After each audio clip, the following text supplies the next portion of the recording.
আমরা যাব ইয়াংথাম ভ্যালি, আর এটাই আমাদের যাওয়ার রাস্তা। ছুটে চলেছি সেই পথে যেখানে শুধু বরফ আর বরফ।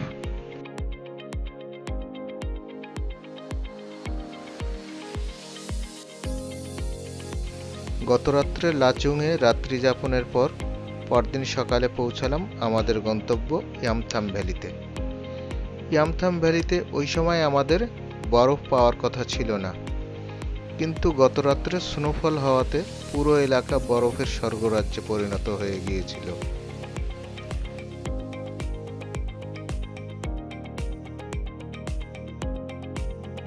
কি অপরূপ সে দৃশ্য, শুধু অনুভব করা যায়, ভাষায় বর্ণনা করা যায় না। দু চোখ ভরে শুধু দেখতে থাকলাম।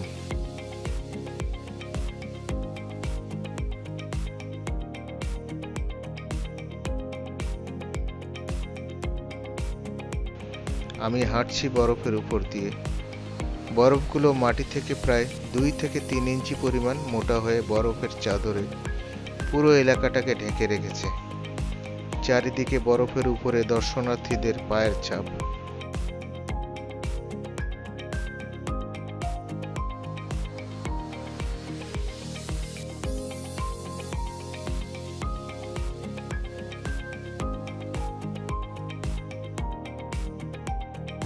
বসন্তকালে উপত্যকাটি রঙিন ফুলের এক অপরূপ সমারোহে পরিণত হয়, যা পর্যটকদের মন কেড়ে নেয়। ডিসেম্বর থেকে মার্চ মাস পর্যন্ত উপত্যকাটি বরফে আচ্ছাদিত হয়ে থাকে।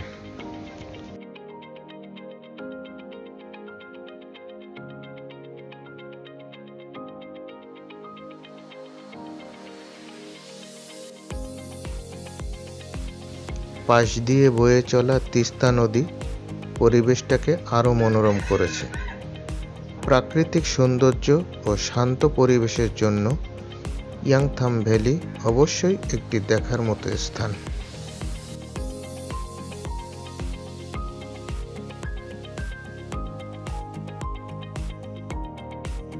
বরফের পাহাড়গুলো আকাশ ছুঁই ছুঁই করছে। বিস্তীর্ণ বরফের দিগন্ত আর ওই যে নীল আকাশ, এ দৃশ্য কখনো ভোলার নয়। মহান সৃষ্টিকর্তাকে তার এই অপরূপ সৃষ্টির জন্য অশেষ ধন্যবাদ।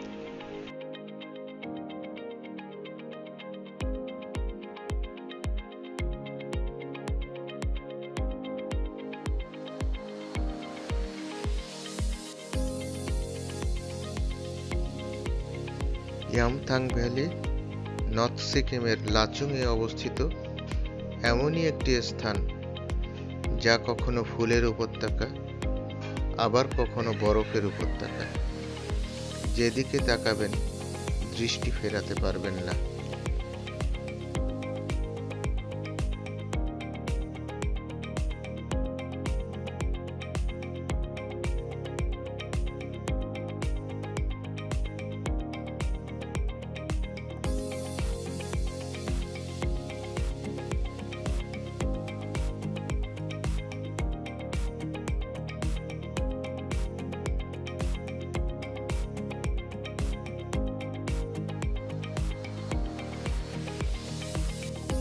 এখানে দিনের বেলায় আবহাওয়া হালকা থাকে, তবে রাতের বেলায় তাপমাত্রা উল্লেখযোগ্যভাবে কমে যেতে পারে।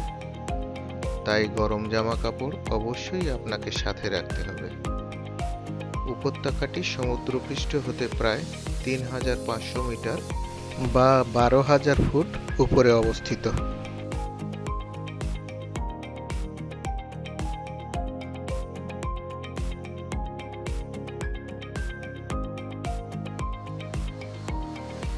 এখান থেকে দেখা শেষ করে আমাদের পরবর্তী গন্তব্য ছিল মাউন্ট কাটাও। আগামী ভিডিওতে তা আপনাদের সাথে শেয়ার করব। সে পর্যন্ত সবাই ভালো থাকবেন, আর চ্যানেলটা সাবস্ক্রাইব করে আমাদের সাথে থাকবেন।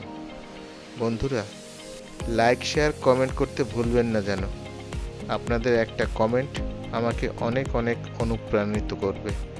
সবাইকে গুড বাই জানিয়ে শেষ করছি। আল্লাহ হাফেজ।